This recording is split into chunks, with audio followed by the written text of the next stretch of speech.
বানাক্ৰান্ত পৰিয়ালৰ কাষত এইবাৰ বিধায়ক অৰূপ কুমাৰ দে। বিজনী সমষ্টিৰ অন্তৰ্গত ১ নং শিশুবাৰী, ২ নং শিশুবাৰী আৰু ভাগমাৰা অঞ্চলত আই নদী আৰু কানামাক্ৰা নদীৰ বাঢ়নী পানীৰ ফলত ক্ষতিগ্ৰস্ত হোৱা পৰিয়ালসমূহৰ কাষত বিধায়ক অৰূপ কুমাৰ দে উপস্থিত হৈ তেওঁলোকৰ সমস্যাসমূহৰ বুজ লয়।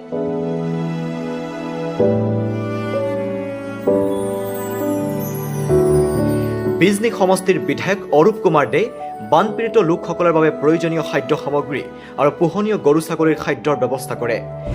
বানাক্ৰান্ত পৰিয়ালসমূহৰ সম্ভৱপৰ সকলো ধৰণৰ সহায় সহযোগিতাৰ আশ্বাস আগবঢ়ায় বিধায়কগৰাকীয়ে।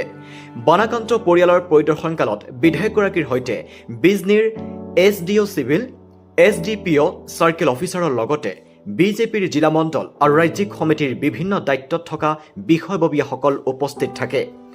দুৰ্যোগৰ এই কঠিন সময়ত ৰাইজৰ কাষত সদায় থিয় হৈ তেওঁলোকৰ সমস্যাসমূহৰ দ্ৰুত সমাধানৰ বাবে বিধায়কগৰাকীয়ে তৎপৰতা অৱলম্বন কৰে। ৰাইজৰ সুৰক্ষা আৰু কল্যাণেই হৈছে বিধায়কৰ সৰ্বোচ্চ অধিকাৰ। সৰবোগৰ পৰা ৰমেশ তালুকদাৰৰ ৰিপৰ্ট, ট্ৰেণ্ডিং আছাম।